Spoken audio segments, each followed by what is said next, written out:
Morning student, today we are learning revenue receipt first tax receipt. Firstly, I define what is tax receipt.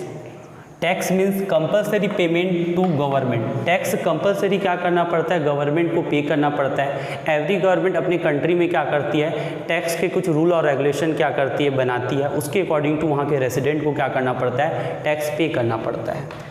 House hold firm और institutional unit, तो tax कौन कौन पे करते हैं उस कंट्री में, जो हाउस होल्ड हैं, जो भी फर्म्स हैं और जो इंस्टीट्यूट्स वगैरह हैं, यूनिट्स हैं, वो सब क्या करते हैं, टैक्स पे करते हैं. Tax payer can not be the expect any service और बेनिफिट. डेट इज, इसका मीन्स है स्टूडेंट, अगर किसी पर्सन ने टैक्स पे किया तो इसका मतलब गवर्नमेंट उसी को बेनिफिट नहीं देगी. जैसे एग्जांपल के लिए हमने क्या क्या टैक्स पे किया, बट गवर्नमेंट ने उसको क्या क्या डिफेंस में क्या क्या यूज़ किया. तो डेट इज, इससे ये डेट इज क्लियरिफाई होता है कि अगर आप टैक्स पे करते हो तो आप ही को डेट इज ये नहीं है कि सर्विस उसकी मिलेगी. गवर्नमेंट अपने अकॉर्डिंग टू उस अमाउंट को किसी भी तरीके से क्या कर सकती है, यूज़ कर सकती है. Type of tax, progressive and regressive tax depend on the real burden of taxpayer. तो प्रोग्रेसिव और रिग्रेसिव टैक्स को रियल बर्डन के बेस पर क्या किया गया स्टूडेंट, डिफाइन किया गया है. First, progressive tax. A tax is said to be progressive rate of the tax with any increase in the income. जब स्टूडेंट जैसे जैसे किसी पर्सन की इनकम इंक्रीज होते चली जाती है वैसे वैसे टैक्स का रेट इंक्रीज होते चले जाएगा, तो उसको अपन क्या कॉल करेंगे, प्रोग्रेसिव टैक्स क्या करेंगे, कॉल करेंगे. Tax is more the rich and less than poor. तो टैक्स किस पर मोर लगता है स्टूडेंट, रिच पर ज़्यादा टैक्स लगता है और पुअर पर क्या होता है, टैक्स कम लगता है. डेट इज, रिच पर ज़्यादा टैक्स का बर्डन होता है प्रोग्रेसिव टैक्स में और पुअर पर कम बर्डन होता है प्रोग्रेसिव टैक्स में. एग्जाम्पल के लिए हम देख सकते हैं स्टूडेंट, 2 से 5 लाख अगर किसी पर्सन की इनकम है तो उस पर 10% टैक्स लग रहा है, और किसी पर्सन की 5 से 10 लाख डेट इज इनकम है तो उस पर 15% टैक्स लग रहा है. तो हम यहाँ पर ऑब्जर्वेशन कर सकते हैं स्टूडेंट कि जैसे जैसे पर्सन की इनकम में इंक्रीज हो रही है, जैसे इस पर्सन की इनकम 2 से 5 है तो इनको 10% टैक्स पे करना पड़ा है, बट किसी पर्सन की 5 से 10 है तो 15%. तो जैसे जैसे पर्सन की इनकम इंक्रीज होती जा रही है वैसे वैसे क्या होता है, टैक्स का रेट भी क्या होते जाता है, इंक्रीज होते चले जाता है. इस रीजन से प्रोग्रेसिव टैक्स में पुअर पर लेस टैक्स लगता है या पुअर पर कम बर्डन होता है टैक्स का, बट रिच पर क्या होता है, मोर टैक्स का क्या होता है, बर्डन होता है.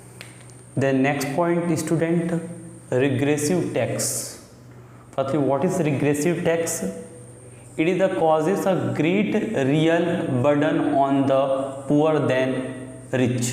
तो रिग्रेसिव टैक्स में स्टूडेंट पुअर पर ज़्यादा बर्डन पड़ता है, रिच पर क्या होता है, कम बर्डन पड़ता है. डेट इज अ, पुअर को अगर कंपेयर करें रिच पर तो पुअर पर टैक्स का बर्डन क्या हो रहा है, ज़्यादा पड़ रहा है. एग्जांपल देखते हैं, 1 लाख इनकम है, टैक्स 10% है, तो 1 लाख माइनस टैक्स की अमाउंट माइनस कर देते हैं तो 90,000 बैलेंस इनकम बचता है. ये रिच की केस में. वहीं पर पुअर को देखते हैं, 5,000 है, रेट क्या है, 10% है, अगर टैक्स की अमाउंट माइनस करते हैं 4,500 पड़ता है. तो यहाँ पर हम स्टूडेंट देख सकते हैं कि किस तरीके से पुअर पर क्या हो रहा है, बहुत ज़्यादा इम्पैक्ट पड़ रहा है. पुअर की जो इनकम होती है बहुत ही स्मॉल साइज की होती है, और अगर एक जैसा दोनों में टैक्स लगाया जाता है, रिग्रेसिव टैक्स लगाया जाता है, तो इस कंडीशन पर पुअर की जो एसेंशियल इनकम है, जो उसके एक्चुअल कंजम्पशन के लिए है, वो भी उनके पास क्या नहीं थी, बैलेंस नहीं बनती. उसकी एसेंशियल इनकम क्या हो जाती है, कटअप हो जाती है, या उसकी कंजम्पशन की इनकम क्या हो जाती है, कटअप हो जाती है.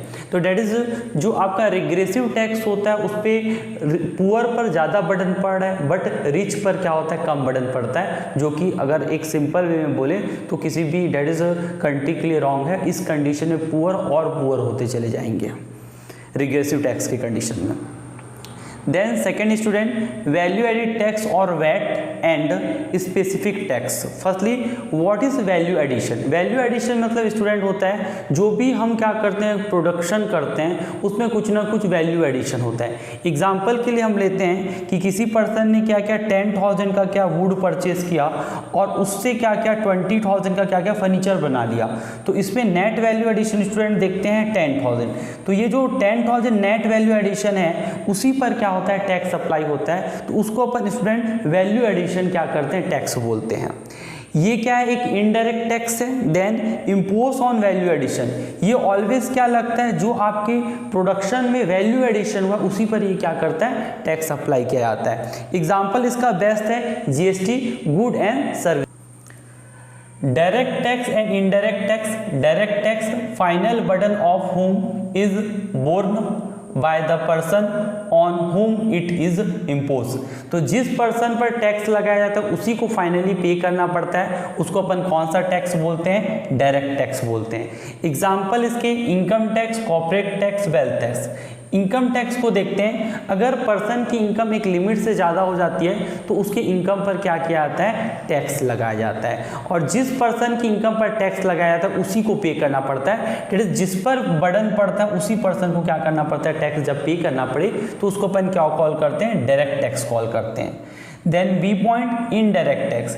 इनिशियल बर्डन और impact is on one person but succeed in the shift the burden to another person. तो इनिशियल टैक्स किसी एक पर्सन पर लगाया जाता है, बस वो पर्सन क्या करता है? जो भी उस पर बर्डन है, जो भी उस पर टैक्स लगा है वो क्या कर देता है? शिफ्ट कर देता है. उसको कौन सा टैक्स करते हैं? Indirect tax. सिंपल वे में अगर अपन इसको टेल करें तो डेट इज टैक्स किसी एक पर्सन पर लगाया जा रहा है बट टैक्स पे कोई अदर कर रहा है. मतलब जिस पर्सन पर टैक्स लगाया जा रहा है वो अपने बर्डन को क्या करता है? शिफ्ट कर देता है. इसका बेस्ट एग्जाम्पल होता है आपका good and service tax. Good and service tax student that is shopkeeper पर लगाया जाता है बट वो किस पे ट्रांसफर कर देता है? कस्टमर को ट्रांसफर कर देता है. एंड कस्टमर से कलेक्ट करके क्या करता है? टैक्स गवर्नमेंट को देता है. Then next, non tax receive. कुछ ऐसे रिसीव हैं जो टैक्स के अलावा होते हैं, उसको अपन कौन सा रिसीव बोलते हैं स्टूडेंट? नॉन टैक्स रिसीव बोलते हैं. Non tax receive are those receipt which arise from source of other than tax. मतलब ऐसे जितने भी रिसीव हैं जो टैक्स के अलावा रिसीव हो रहे हैं उसको अपन क्या कॉल करते हैं? Non tax receive. फर्स्ट इसमें फीस. गवर्नमेंट क्या करती है? कई लोग टाइप की सर्विस देती है, डेट इज रजिस्ट्रेशन वगैरह, डेट इज रजिस्ट्री वगैरह करते हैं या रजिस्ट्रेशन वगैरह करते हैं तो उसमें हमको गवर्नमेंट को क्या करना पड़ता है? फीस पे करना पड़ता है. तो वो जो सर्विस देती है उसके लिए गवर्नमेंट क्या करती है? फीस लेती है. तो वो भी गवर्नमेंट की क्या होती है? इनकम होती है. फाइन, गवर्नमेंट क्या करती है? जनरली फाइन एक क्या है? पनिशमेंट होती है. गवर्नमेंट के अगर रूल और रेगुलेशन बनाए उसको यदि ब्रेक करता है तो उस पर गवर्नमेंट क्या करती है? फाइन लगाती है, जिससे वो रूल और रेगुलेशन को प्रॉपर तरीके से नेक्स्ट टाइम पीपुल क्या करे? कंप्लाइन करे. तो उससे भी गवर्नमेंट को फाइन से भी इनकम होती है. मतलब स्टूडेंट वो प्रॉपर्टी होते हैं जिनके डेट इज ओनर की डेथ हो जाती है और जिसके लीगल हायर नहीं होते. तो लीगल हायर नहीं होते तो गवर्नमेंट उस प्रॉपर्टी को क्या होती है? वो प्रॉपर्टी किसकी हो जाती है स्टूडेंट? गवर्नमेंट की हो जाती है. उस प्रॉपर्टी को गवर्नमेंट सेल करती है, उससे जो इनकम होता है उसको अपन क्या कहते हैं? इंस्टीट कहते हैं. Special assessment. गवर्नमेंट कई टाइप का किसी एरिया में क्या करती है? डेवलपमेंट करती है. डेवलपमेंट करने के बाद स्टूडेंट वहाँ पर जो प्रॉपर्टीज़ वगैरह होती है उनकी वैल्यू इंक्रीज हो जाती है. जैसे किसी एरिया में गवर्नमेंट ने रोड प्रिपेयर किया, रोड प्रिपेयर करने के बाद क्या हुआ? वहाँ के एरिया की जो भी प्रॉपर्टी थी उसकी वैल्यू इंक्रीज हो गई. तो जिन प्रॉपर्टी की वैल्यू इंक्रीज हो गई उन प्रॉपर्टी के ओनर पर क्या किया जाता है? टैक्स लगाया जाता है. उससे गवर्नमेंट को इनकम होती है तो उसको अपन बोलते हैं special assessment. Next point, income from public enterprises. Government के कई टाइप के इंटरप्राइज है, एग्जाम्पल के रेलवे वगैरह. इससे गवर्नमेंट को जो इनकम होती है उसको कॉल करते हैं अपन income from public enterprises. Next, income from the sale of spectrum like 2G and 3G. Telecom sector में स्टूडेंट जो 2G and 3G spectrum government क्या करती है? सेल करती है. डेट इज राइट वगैरह सेल करती है. उससे भी गवर्नमेंट को क्या होती है? इनकम होती है. Next, grant and donation. Government को कई टाइप से ग्रांट एंड डोनेशन मिलता है. जैसे एग्जाम्पल के लिए फ्लूड के केस में, अर्थक्वेक के केस में जो रेसिडेंट होते हैं, पीपुल होते हैं, वो गवर्नमेंट को क्या करते हैं? डोनेशन और ग्रांट देते हैं. वो भी क्या होता है? इनकम का सोर्स